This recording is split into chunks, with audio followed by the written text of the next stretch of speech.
My name is Silvia Vasileva and I'm a PhD student at Sofia University. Today I would like to present our paper evaluating LLM performance on toxic habit extraction in Spanish clinical texts. Together with my colleagues, we developed this work as part of our participation in the Tox Habits shared task. We would like to thank the organizers of the shared task and the Biocreative workshop for the opportunity to participate. Tox Habits is a shared task and dataset focusing on named entity recognition of toxic substance use and abuse in Spanish clinical texts. The shared task consists of two subtasks. In subtask 1, the aim is to detect trigger mentions referring to toxic habits and classify them based on their type: tobacco, cannabis, alcohol, or drug. In subtask 2, the goal is to detect different attributes of the toxic habit triggers, like substance type, method, amount, frequency, duration, history, and status time. Due to time constraints, our team participated only in subtask 1. The toxic habit dataset consists of 1500 clinical case reports in Spanish from various medical specialties sourced from medical journals. The corpus is labeled with mentions of toxic habits, substance use and abuse, as well as attributes of the specific habit. The train set consisted of 1200 documents, while the test set has 300 documents. We split the train set further and allocated 300 documents for our validation, our dev set, which we used to evaluate the performance of different models before submission. The statistics of the dataset for subtask 1 are shown in the top table. The distribution of labels per type in the train and dev sets is shown in the table below. It is skewed with the drug type being most predominant. The second most common class is alcohol, while tobacco and cannabis are about equally common. We investigated various approaches involving OpenAI LLMs and found that the best performing model was GPT 4.1, utilizing few-shot prompting. The method we propose relies on the in-context learning capabilities of LLMs and consists of the following steps. The case report is split into sections so that the context we send to the model is smaller. We found that the model retrieves a higher number of correct entities when the input text is shorter. A random set of 5 examples is sampled from the train set to use for in-context learning. The prompt is constructed using the selected examples and the prompt explaining the task. We utilize the DSPy library and the model's structured output capabilities to extract phrases containing toxic habits for each type: tobacco, alcohol, cannabis, and drugs. The GPT model is hosted in an Azure OpenAI private deployment to ensure sensitive data is not shared with external parties. During post-processing, we retrieve the mention spans by searching for the extracted phrases in the text. If there is an overlap of mentions, we select the shorter span, as we noticed that the labeled mentions in the train set tend to be shorter. We performed our experiments on the dev set, and the results are presented in the table.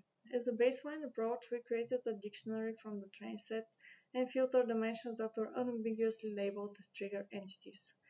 Also, we trained a BERT-based model, Spanish Clinical Roberta, on token classification.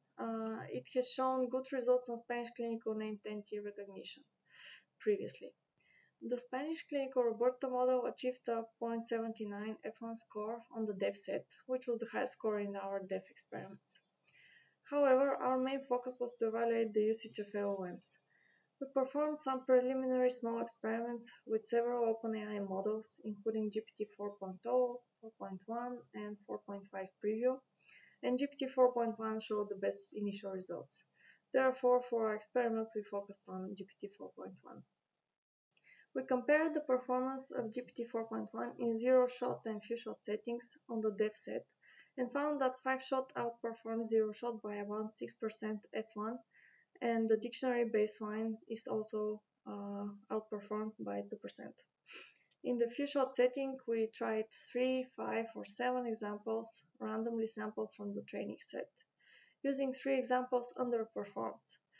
There was a very small difference between 5 and 7, so we chose to proceed with 5 to reduce the number of tokens used and thus the cost per document. After the submission phase, we performed additional experiments with the DSPy optimizer, which improved the performance on the dev set up to 0.64 f1. We optimized the intersection over union metric at the character level to provide the model with a more granular feedback on its proximity to the correct mention.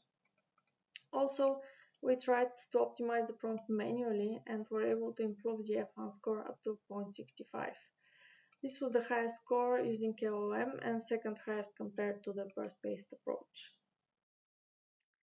We submitted several different models and hybrid combinations to the competition, including dictionary baseline, GPT 4.10 shot and few shot with 5 examples, as well as the combination of dictionary and GPT-based approaches.